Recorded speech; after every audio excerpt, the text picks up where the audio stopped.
We are live, episode 24. We don't have any commercials to bring to you with this right now. If you are listening to this on your favorite podcast, what do you call that, a podcast app? Yeah. Podcast medium.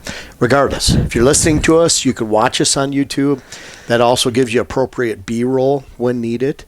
And I guess the only advertisement we have is our Pure Wildlife Blends for our Food Plot Seed Company. Please check it out. Today we're going to dive right in, and I made a diagram up there, and Jen said I could have been more creative with it. Can they see the board okay? So, yeah, I'd say they can see the board. Yeah. It would just be a guess. They can see it. Actually, you know what? I should turn that camera up a little bit. Yeah, I think you should. Yeah, here just a second. Hold, please. So let's just keep it going. We don't need to start over. Hey, LL Beams. Yeah. That's one of our 5-year-olds. He'll be 6 this year.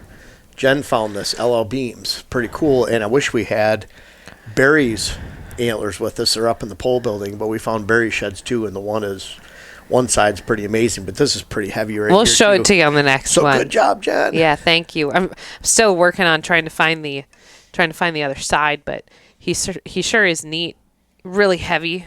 His other side is even more unique. So yeah, very, very cool. I hate to jinx us, but when we find the other side, we'll show you. At least I hope we do. But real neat deer. And really looking forward to him this year. For those of you that have followed for a while, we found Venti sheds from 2020-21. Last picture we had them was pretty cool. February of 21, and now we have them. Yeah, so, real neat. 3-year-old sheds we found, and they are definitely Ventis with drop tines. And there's no denying we'll bring it. those to you at some point, too. Yeah. Hopefully Dylan can show those in here, which is more on me to get him the footage.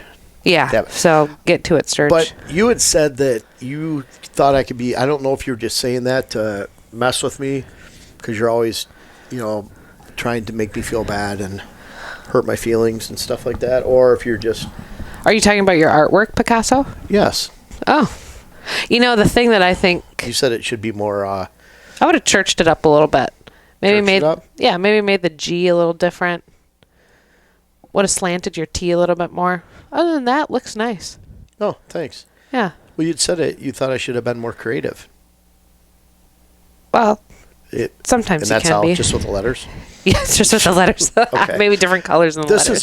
This is a topic that's near and dear to Jen and I's heart and everything we do, I would say. Yeah. Pheasant, rabbit, yes. turkey, and habitat. it's kind of interesting because I've been doing this for long enough, and we see it, but people will take things I say and run with it, no different than a politician, and they'll say a certain thing, and then news outlets run with it as if that was gospel, totally taken out of context. That happens over and over again, and I've been saying the same thing for decades. Mm-hmm. So if people just look and see, and one of those is on diversity. And we really like things on our property. What's your favorite animal that we manage for on the property? I gotta say it's pheasant. And really? I have to. Well, other than whitetail. Whitetail takes number one. Yeah, but what'd you say outside of whitetail? Outside of whitetail, I'd say pheasant. Rabbits are cool, but I think pheasant, there's not a lot of places that you go where you have a good pheasant habitat. And we have that, and it's something that we've been working so hard to do in the last few years. So now we hear them almost every day. Outside the house, when we're on the property. We hear them while we're in the house. Yeah, right, that too. I see them when I'm in the office, yeah, just we saw running one across yesterday. the yard. Ran across the driveway. I saw another one here behind the house over by the Hermit on my way out from Did you? from brush hogging. Beautiful male. So I would say pheasant is the most rewarding for me. What about you? Pheasant is the one where we call them indicator species. If you have grouse, pheasant, rabbit, and turkey nesting, those are all indications that you have good habitat. That's the way I look at it. So people love pheasant. And to me, I guess what's part of it is people don't understand why there are not pheasant populations. And that's a big thing about what we're talking about. So when you get pheasant, you're doing something different than a lot of people do that spend thousands and sometimes tens of thousands of dollars to do and try to accomplish. And most people out there doing it are not doing it effectively, and there's a big fat reason why. Yeah. And so pheasant, I think it's kind of one of those like, yeah, see, I told you, this is how you do Right. it. This is how you do it. Yep. And so that pheasant, grouse, Yep. yes, Sunday with Sunday. That was really cool. And even Colin mentioned these are probably the only 2 grouse in southeastern Minnesota. Well, the cool thing with that too is that and we told Colin, we said, well, this is just one spot on the land where we see grouse. Yeah. So we had seen grouse on the back 67, and then by Jim's plot. Yep, you'd seen them over there. And then then I heard Drummond where we saw the ones on Sunday, and Yeah. during hunting season.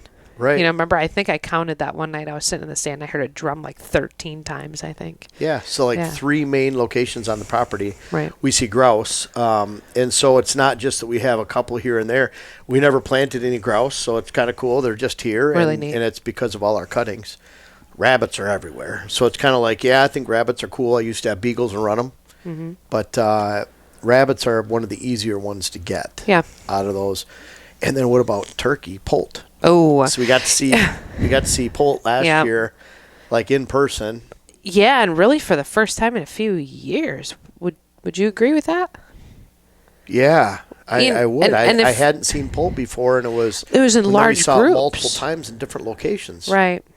which is really cool too. Yeah, really neat. We haven't seen pheasant chicks, You're right. We haven't. Yeah. and so hopefully that'll Hopefully be this year. Hopefully we this saw year. hens. I mean, we have them. They're just so spooky. Yeah. A lot of times you don't realize how many pheasant are there. Of course, you have to hear them. I mean, you'll hear roosters, but Right. that's the thing. You have to know that. You have to just take some faith that they're there, but we hear roosters all the time. And we hear roosters in how many locations on the property? 6 or 7 or 8. They're scattered pretty good. Yeah. No, So, which is reflective of the cover we have. they are. So, with that being said, I would say pheasant, turkey, poult, really close. Grouse, or they're all rabbits. I guess they're too easy. I guess what's harder to grouse, if you go out and you have a lot of cuttings, hardwood regeneration, and you'll probably have them. I know some people that was in the UP, the grouse are down this year. As a family, they shot 152 last year, and this year they've only gotten 26. It's kind of like rabbits. We went out to one spot along the Seney stretch, and we had a great run.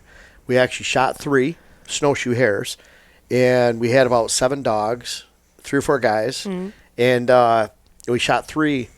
We get back to the trucks, and this is only over after about 2.5 hours, somewhere around there. Great runs. We had some long runs. It was fun. Dogs did great. We get back to the cars and vehicles, and my friend said, hey, I got to apologize.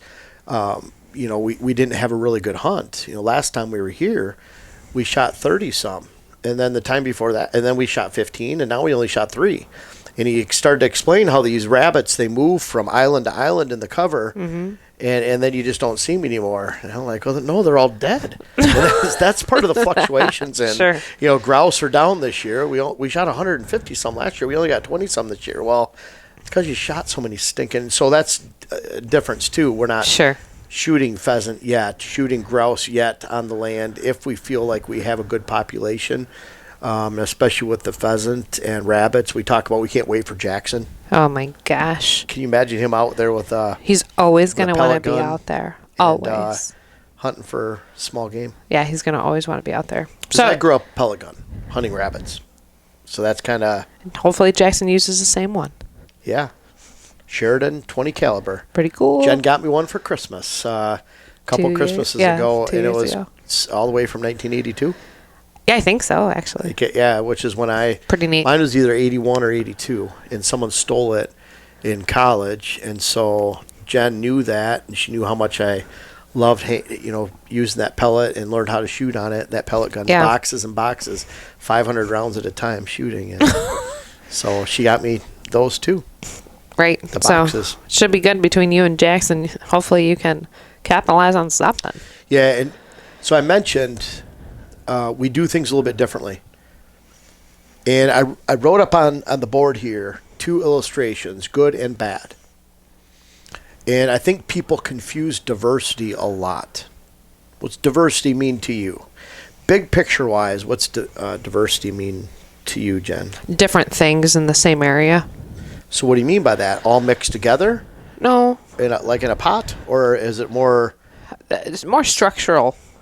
Yeah. Very much more structural. I think your description, Picasso, on the board really talks about that. As far as switchgrass, pollinators, shrubs, hardwood regen, they're all used for different things. The switchgrass can be used as an escape cover, whereas your hardwood regen can be really used for more of where they're going to be doing their nesting habitat. And grouse. Yeah, for a bunch of these species that we're talking about. Now, shrubs are a little bit different because if you're planting everything with a tractor, Sure. then you're not throwing out shrubs at the same time you're Right, seeding. right. So that's the problem. You have this 40-acre parcel over on the right, and I've seen 40 acres like this where there's a CRP mix or a pheasant mix. It has forbs, forages, various types of grass in it. And this is the latest and greatest CRP or pheasant mix. We're supposed to be great for wildlife, pollinators, birds, butterflies, bees. Great for maybe May, June, July through August, September. Everything dries out, dies.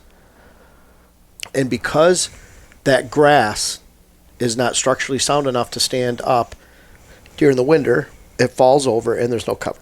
Yeah. And so someone will say that mix is diverse, that 40-acre mix is diverse. No, it's all the same.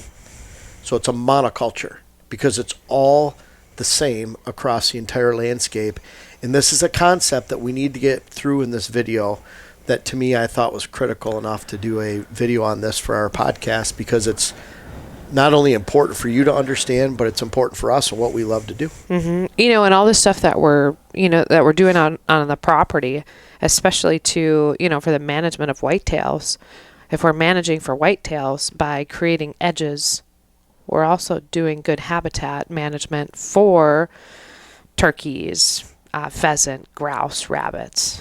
So they all kind of coincide to one. But if we're managing habitat for whitetail, then we get all the rest. Right. If we're just managing habitat for rabbits and making rabbit huts and doing little things like that, we're not doing other habitat stuff for all the rest. Right. Yeah. So if we just try to create rabbit Which is a fun thing to do. It is, but we're missing out on pheasant cover. We're missing out on deer cover, and it's not necessarily exactly related to grouse. No. And so it could be somewhat escape for grouse and overhead canopy protection. Yeah, but you're missing a lot of big pieces. Right, and this is where people take things out of context where they'll talk about that I promote planting a monoculture of switchgrass, and I do, because you have to have solid switch so that it actually has a chance to stay up during the wintertime. If you dilute it with big blue stem, little blue stem, Indian grass, forbs, forages, it falls over. So it provides zero cover. But can you talk about why it falls over? Because you're putting all those other grasses in it, right? And then so it's going to take that stem, and instead of it being a thicker stem, it becomes it's half going to the size. Right, half the size, half the diameter, half the height. Right, and so at that point, even if easier to fall down. Even if switchgrass should be planted at 6 to 8 pounds per acre because you want thick, full switchgrass. If you plant it at 4 pounds per acre, it becomes so diluted, or 3 pounds. Not all the time, but a lot of the time. And certainly as you get closer to 3 pounds, 2 pounds, a lot of the mixes have a pound, pound and a half. So it's just not enough to actually provide cover for the winter time. Not enough cover for deer, not enough cover for wildlife. So we recommend 8 pounds per acre. And it's really important that you have that solid stand, because if you have that just a little bit of switch here and there, for one thing, a lot of times the taller grass shades it out and kills it. Sure. And then when that happens, you just don't have any other grass in there that's going to stand up to a typical northern winter. Now, some of those grass blends work well down Missouri, Kentucky, West Virginia, Tennessee, because you don't get those strong winters where it's going to blow down that grass. Sure. But just because you add a bunch of grass together doesn't mean it's diverse. It's just more grass. That's like saying we need a diverse pine plantation. So we're mixing red pine, white pine, jack pine, Scotch pine, Norway pine all together. That's somehow diversity. No, it's just more pine. It's just more conifer. It's in that same conifer class. That picture on the right, you see all those different things mixed in one 40-acre field. It's a monoculture. Different over here, we like using a base form of cover. The base form of cover, switchgrass, is so easy. It can be established in 2 years. So how many of our fields, we have so many fields that are 5 to 7 feet tall after 2 years. Yeah. First year, sometimes 40 inches, 4 feet. So people say, no, this takes time, and it does not take time. Yeah. That structure of switchgrass, that base cover, that is a limiting factor for all wildlife, is critical to have. If you don't have base cover, then you don't have wildlife. And so people will say there's declining turkey populations, declining pheasant populations. I even heard someone blame it on herbicides in fields because that leaves more trash in the fields if you don't use herbicide, and therefore pheasants or turkey have more cover because that's there, or more garbage out in the fields. The bottom line is if they don't have cover during the wintertime, they're dead. Right. They don't have any place. They need that escape cover from those predators. And if you go back, farming community in the 90s that I was a part of, late 80s, they were embarrassed if they had weeds in their field. They would actually go out there and hand pull them. And so if other fields around the area didn't have weeds, they looked at those fields like, ugh, man, those are beautiful fields. I wish ours were like those. And they felt embarrassed, right? Yeah, that was a pride thing. And so it wasn't like in the 60s, 70s, they had trashy fields. They'd meticulously disc, plow, chisel plow over and over again. That's why we lost so much topsoil. But they had to set those weeds back enough so that they had a good crop. The problem is somewhere in the 80s, 90s, 2000s, it started trending from full fence rows to no fence rows.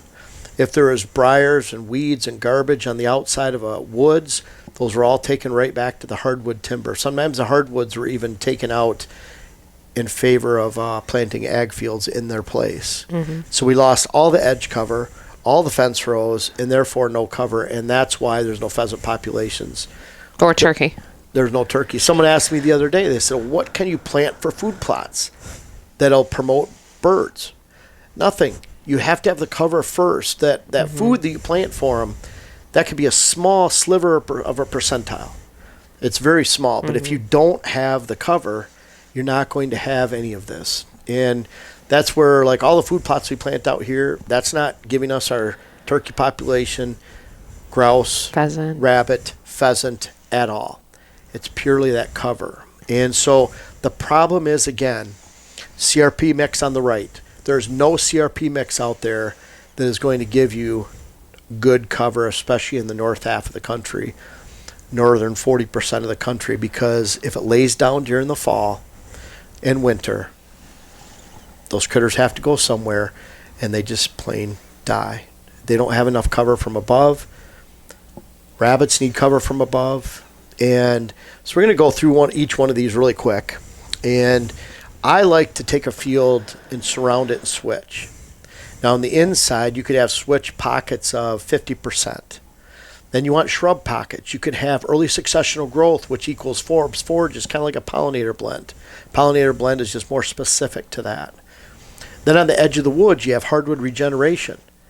We have a lot of our rabbit huts right on the edge of the woods where we use hinge cuts over the top. So now you have switchgrass, pollinator, shrubs, rabbit huts, hardwood regen, briars, and then finally the woods. That's truly a soft edge where it extends out 100 yards, 50 yards, not just food plot, hinge cut, hardwoods. Well, and even too, not just on our food plots, but we also on our trail system that goes around that top edge. Majority of that is switchgrass on the edge as well, along with you've extended that edge, and you've cut some aspens down in it as well. A little edge feathering. Yeah. Yeah. And so let's go through pheasant. Okay. we say we have about 3 miles of switch, and that's about accurate. It's really pretty. So what's the saying with pheasant? If they fly, They die. and so you need long lines where they can run. Think fence rows in the 80s, 90s, some of the 2000s. They could run. Our fence rows in the woods we used to hunt in the Thumb, it's a half mile to the woods.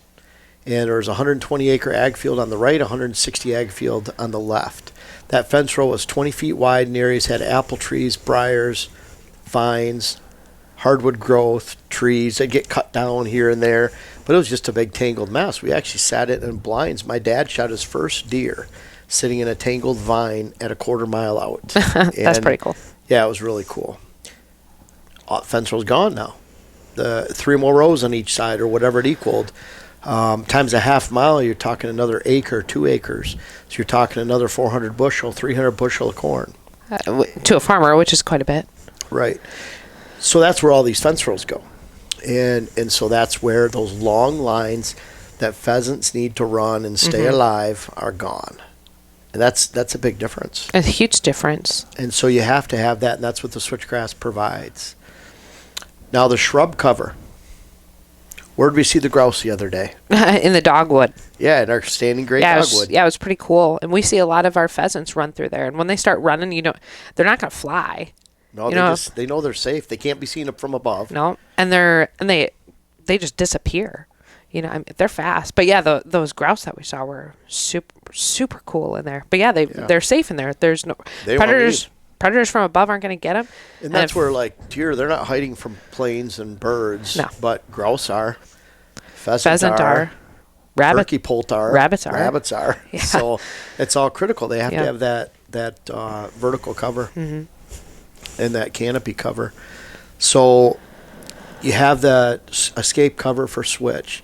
Then you have the winter cover, which is in the form of the shrubs, gray dogwood, red osier dogwood, the briars, a hardwood regen. Was it Fred? No, this is Beetle Ben. Beetle Ben. Yeah, Beetle Ben is going to take a ride.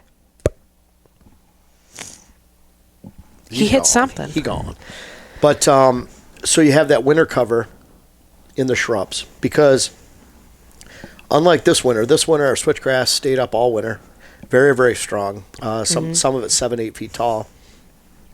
Lots and lots and lots of cover for rabbits and I always wonder. turkey. I always wonder what's in there. When we drive by or we drive through it. Sometimes I'm like, you're wondering snake. I am, and I know they're not in there. But I didn't show you something on Instagram I saw this morning. Oh, good. I don't need to see it. It was 2 rattlesnakes. I don't know if they're mating, but they're standing up in the bluebonnet field in the spring. And they were standing up, going at each other. Yeah, but where? Kind of like this. In Tennessee? Yeah, don't even do it. Don't do it. Keep your how it hands to feels. yourself. Remember the rules that you learned in elementary school. But I always wonder what's in there. There's other creatures and stuff in there too. But with switchgrass, we've hit on this and talked about this before. But even with grouse, you could argue that they'll go in there during a heavy snow or something like that. They'll go in there and burrow in there. Right. Yeah. So between the switchgrass and the shrubs, that's pretty good. But then the grouse need hardwood regeneration, and that's where they fly through hardwoods for their escape. Grouse typically aren't flying across an open field like a pheasant would be. They're flying through the woods, through trees. It's amazing. They just dart and shoot. I know. So it's overlapping. The shrubs are used in combination with the grass for the pheasant. The hardwood regen is used in combination with the shrubs for the grouse, mostly. And then that hardwood regen area is perfect for turkey nesting and poult. So a lot of times we've almost stepped on them. They've been in the briars, hardwood regen, kind of between the shrubs and grasses and the hardwoods, that woody edge right there. It's those peaceful moments that you're walking through the woods shed hunting or morel hunting, and it's quiet and nice, and all of a sudden it's just like... Oh, it's like a dinosaur taking off. I've been up to 3-4 feet away from one. I can't believe it. They're just there. They blend in. You don't even see them. They don't move until the last second. Yeah, you don't even see them. But they need that edge cover, and then rabbits. Rabbits will take it all, and that's why I think that if you have a couple of those, I have an illustration up here. We have switchgrass, then we have pollinator and hardwood pollinator and early successional growth areas. And then we have shrubs in red, and then the hardwood regen. You have those layers. That's diversity.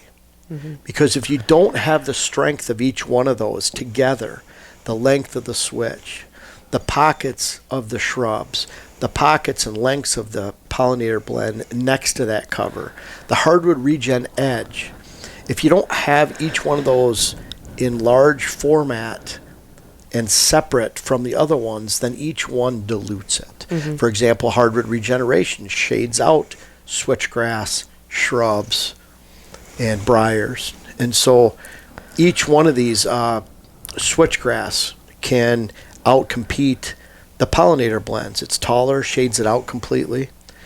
And so you want to separate all this. And when you have that separation, big picture, you actually have diversity. Yeah.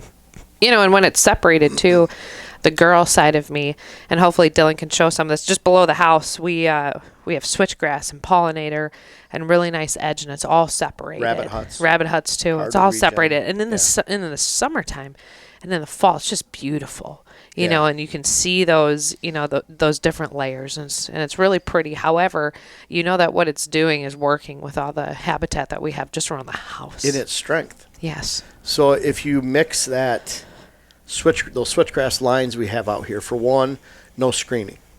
So then the deer that are on the inside can see out, you can see in, it spooks them. And so by not having that nice, strong edge of switch, you're pushing the deer further back. I'll give an illustration. CRP field in Wisconsin, where I hunted for a long time, there was about 42 acres of CRP. And we'd have some incredible bedding areas that were just inside the woods, in the top of a hollow, off the side of a point where there's a bench just 10 yards in or 20 yards in. They mowed that CRP in August. And so by the time I got into hunting season, it only grew about a foot tall. Well, what did that do? Those deer that were sitting next to that CRP that was about 3 feet tall, 3.5, it doesn't have to be that high to be an effective screen when it's 42 acres. We're not just talking about 10 feet of CRP or 20 feet or 30. We're talking about 100 feet or more of CRP. Well, then deer can bed behind that into the woods.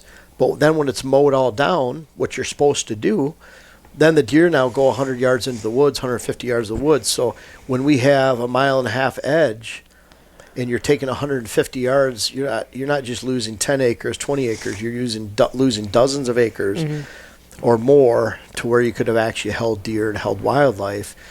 And that's where that switchgrass, 6-7 feet tall, and you can get away with a lot less. It doesn't have to be 80 feet wide to hide something behind it.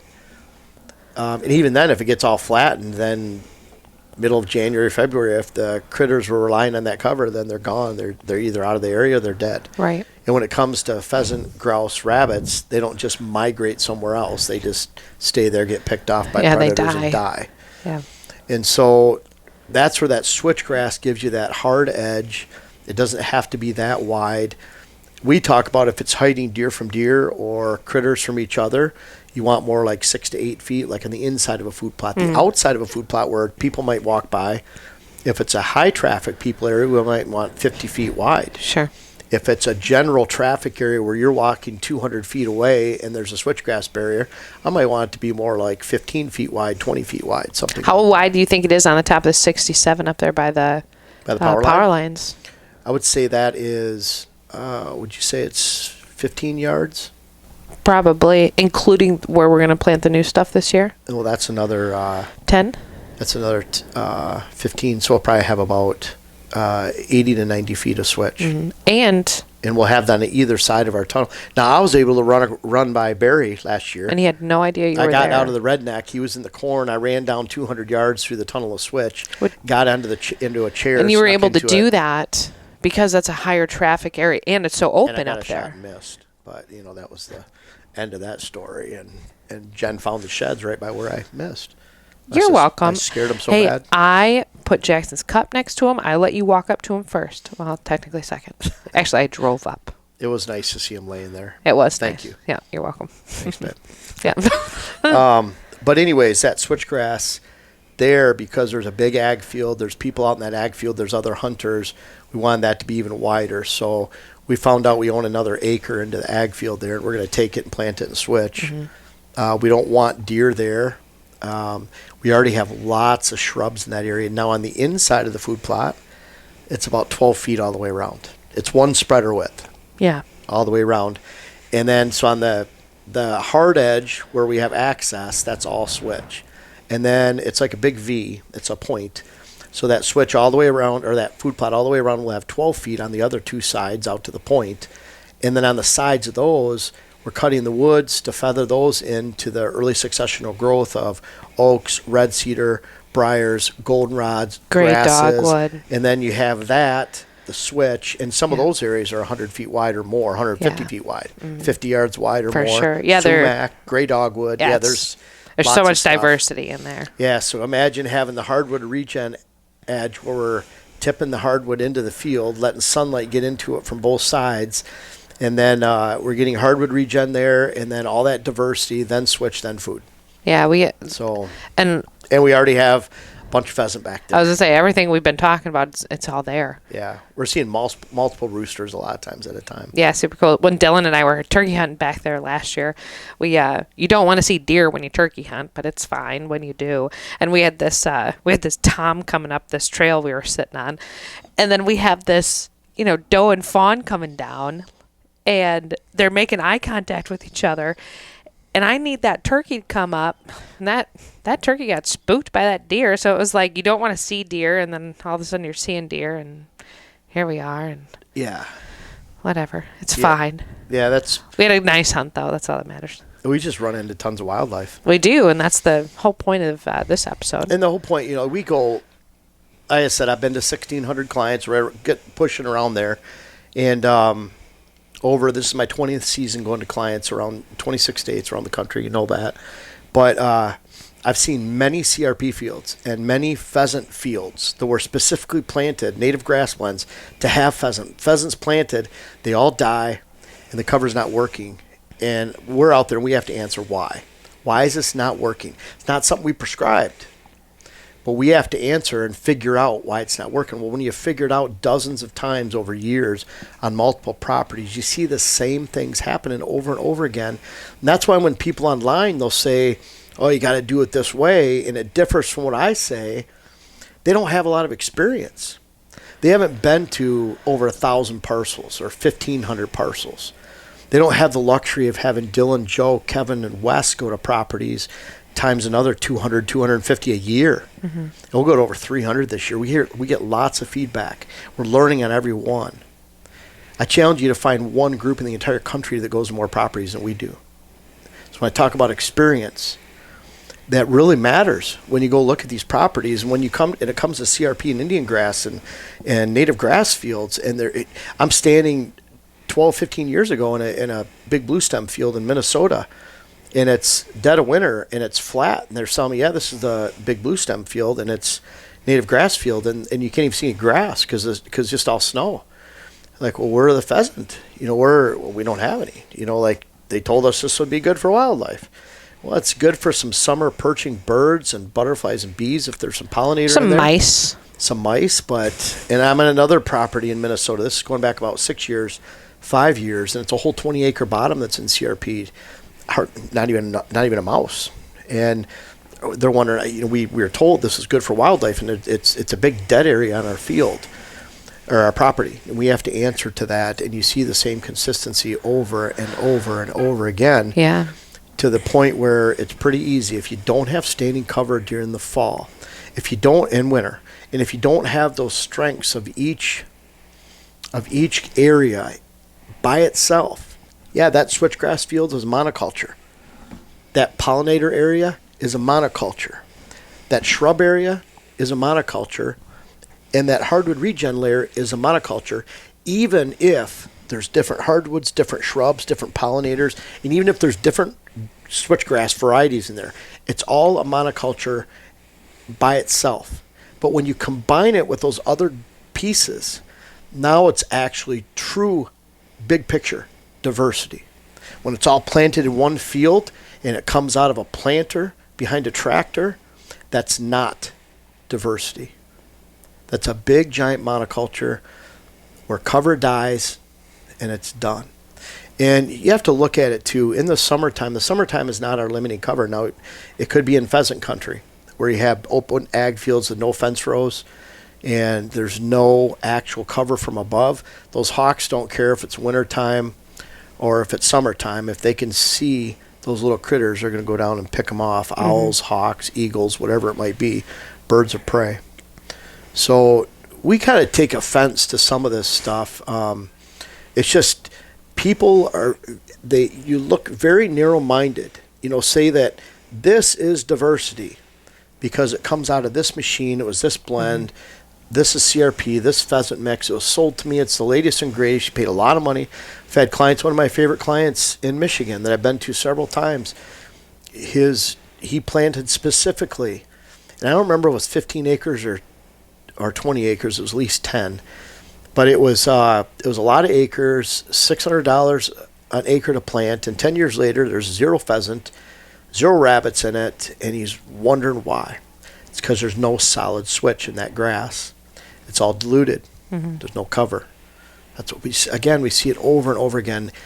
He was billed a planting of diversity, but until he actually put in conifer pockets, had early successional growth of shrubs, briars came in, and he offered that solid switch, he didn't have true diversity, because you need to celebrate each one of those as a whole, which is what we love to do. Now, what do you like managing the most out of we have diversity pockets, switchgrass pockets, our rabbit huts, and of course our hardwood regen. You're not cutting with a chainsaw.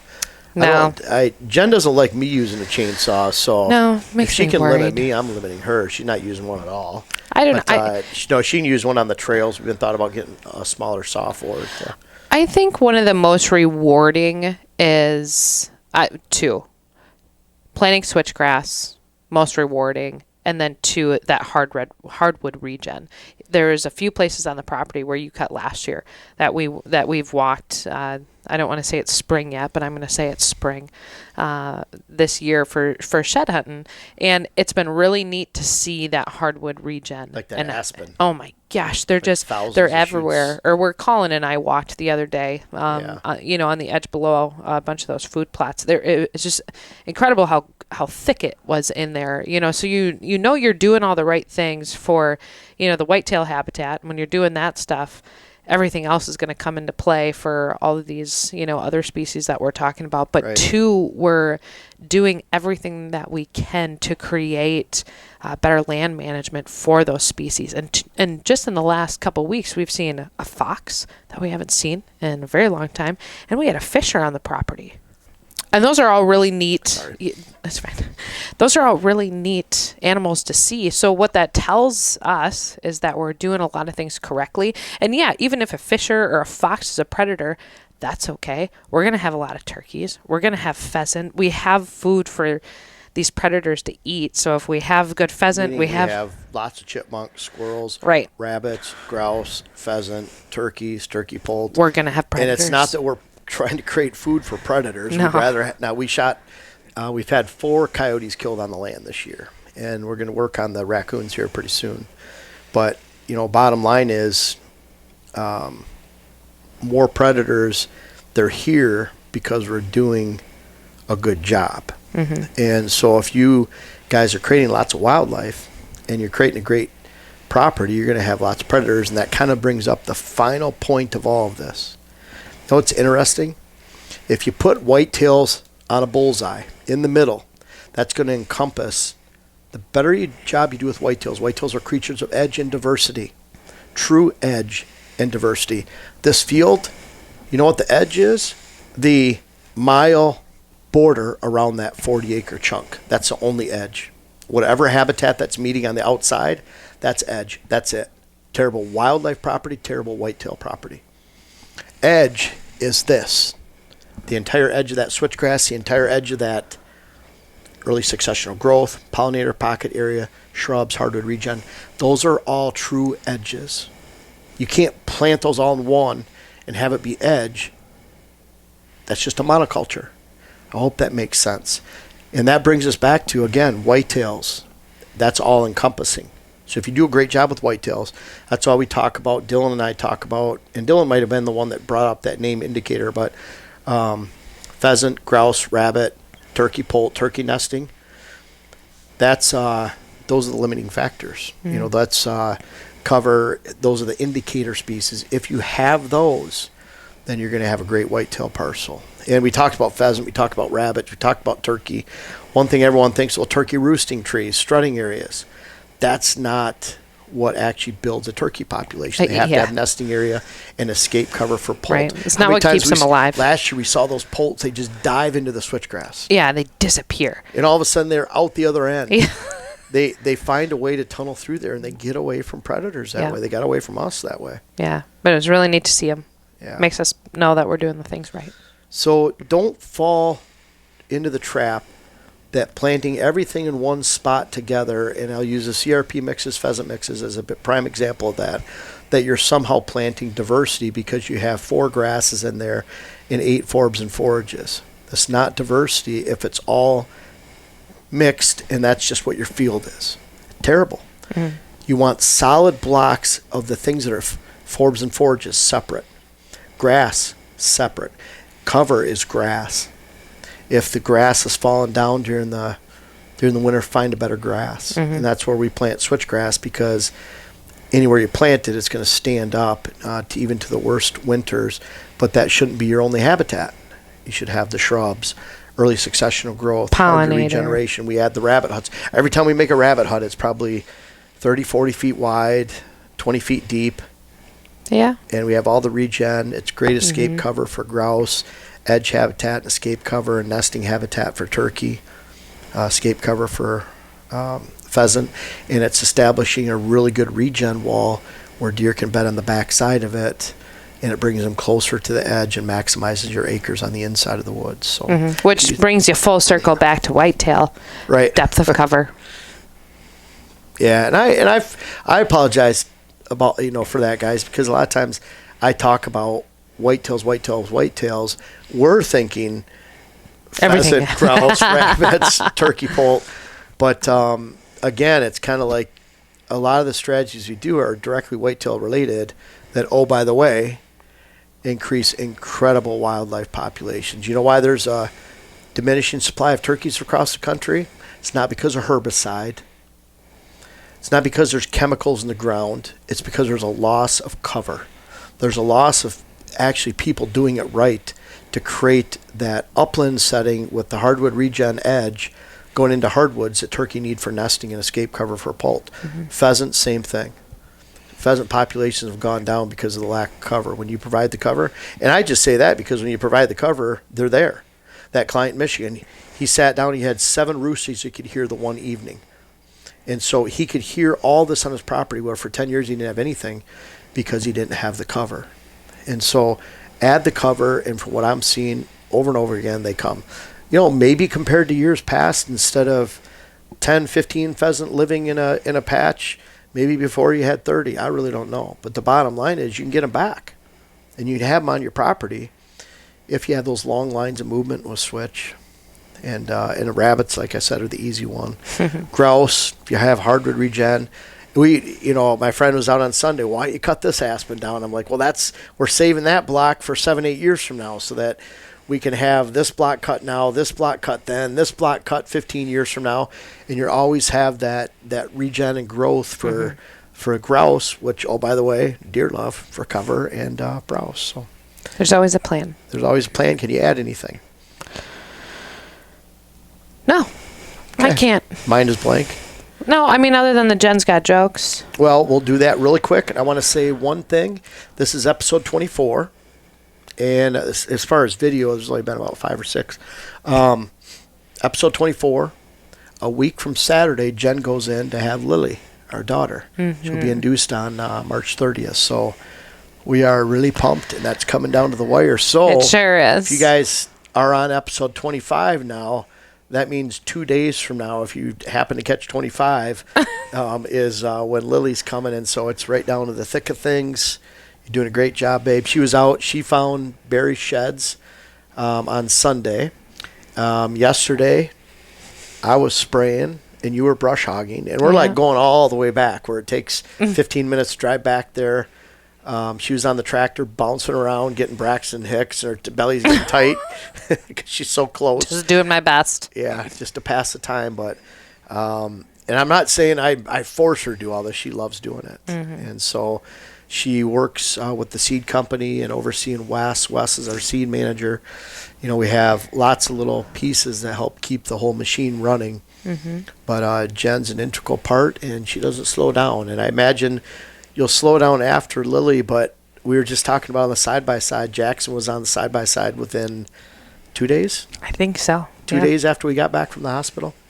He's out at maybe the day. I don't know. It was within 3 days at the most. Yeah, she was the turkey very hunting in most. 3 weeks with him in the blind with me too. It's a good time. We'll still do our whitetail stuff, and we'll still be shooting these, but it's coming soon. Real and fast. Jen's got jokes. Do you have a really good? And we skipped the mailbag. We'll just skip that, for right now, because we went over some of these comments. People, what can you plant for birds? Cover, not food plot. Yep. I'm thinking more cover. Cover. Very important. With deer, if you want big bucks, you got to have the cover, good regen cover, and you have to have food plots on private land. Yes, or someone very else's important. food plot program 2 miles away is going to suck them all the way. Sure is. Today's video. But anyways. Back to Jen's Got Jokes. This really isn't a joke today. I'm going to go back to our conversation we were having with Autumn, Jeff's oldest daughter. Jeff has these zingers that just come to him, and I haven't quite figured out how he can think so fast on his feet, because I cannot. However, we're talking to her, and she was telling us that stupid in my head. Well, her and her fiance were shopping this weekend at Menards, and they were there to buy lattice for, I would imagine, their house and their deck. And anyways, I think I don't think she so much as got where we were shopping for lattice for our house. And Jeff looked at me and he goes, the perfect type of house that goes with lattice. And I go, what else? What, babe? Ranch. Ranch goes with lettuce. And I found that to be incredibly dumb, but incredibly funny. And even Autumn went, oh, boy. And this is why we're perfect for each other. Yeah. She loves this stuff. She can't get enough, right? Right, yeah. Just keep them coming, babe. Okay, thank you guys for watching. Really appreciate it. Again, reminder, we're really fired up about this stuff. Think about what true diversity is. It can't come in a bag. It comes by separating the powers of each one of those pieces. You can separate red cedar for switchgrass, different types of shrubs, small growth trees, briars, regen, goldenrod, but it has to be separate pieces, and you'll find true diversity.